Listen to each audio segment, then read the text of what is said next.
আজকের এই আধুনিক যুগে আমরা যেখানে বিশ্ব ব্রহ্মাণ্ড অনুসন্ধান করছি, আমরা খবর নিচ্ছি পৃথিবীর এই মহাবিশ্বের আর কোথাও প্রাণী আছে কিনা, আপনার কোনো মানুষ রয়েছে কিনা, এই অনুসন্ধান যখন আপনার মানব সভ্যতার এই পর্যায়ে এসে হচ্ছে, তখন বাংলাদেশের একটি শিশু বাচ্চা সে নিরাপদ নয়, তাও কি নিজের আত্মীয়র বাড়িতে।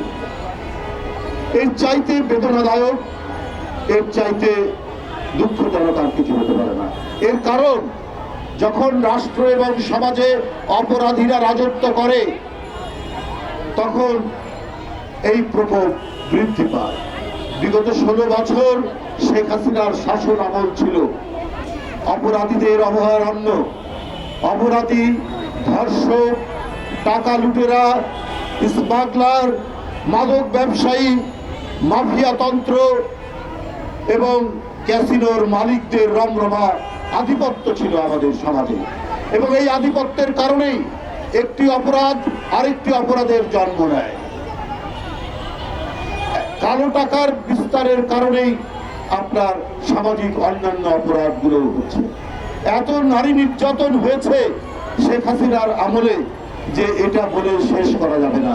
আমি আগেও বলেছি যে বাসের মধ্যে আপনার কলেজের ছাত্রী রূপাকে সিরাজগঞ্জের মেয়ে টাঙ্গাইলে তাকে কিভাবে নির্যাতিত করা হয়েছে আপনারা জানেন।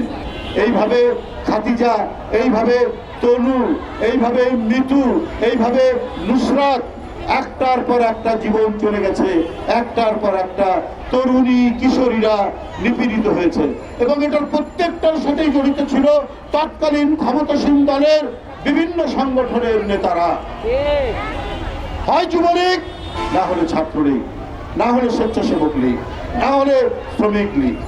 এদের আধিপত্যের কারণেই এইটা বিস্তার লাভ করেছে। বন্ধুরা আমার, যারা আইন প্রয়োগ করবেন তাদেরকে দেওয়া হয়েছিল ফ্রি লাইসেন্স।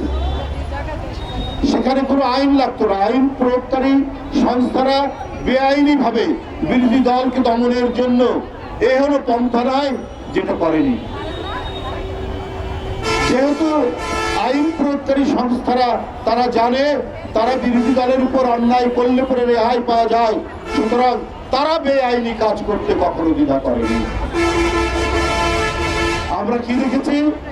আমরা দেখেছি বিরোধী দলের বিএনপির নেতা কর্মীরা গ্রেপ্তার হয়েছে, কেউ 5 বার, কেউ 10 বার, কেউ 15 বার আদালত থেকে তার জামিন হয়েছে, আবার জেল গেট থেকে তাকে জেলের মধ্যে ঢোকানো হয়েছে, এবং এইটার কারণে টাকা লেনদেন করতে হয়েছে।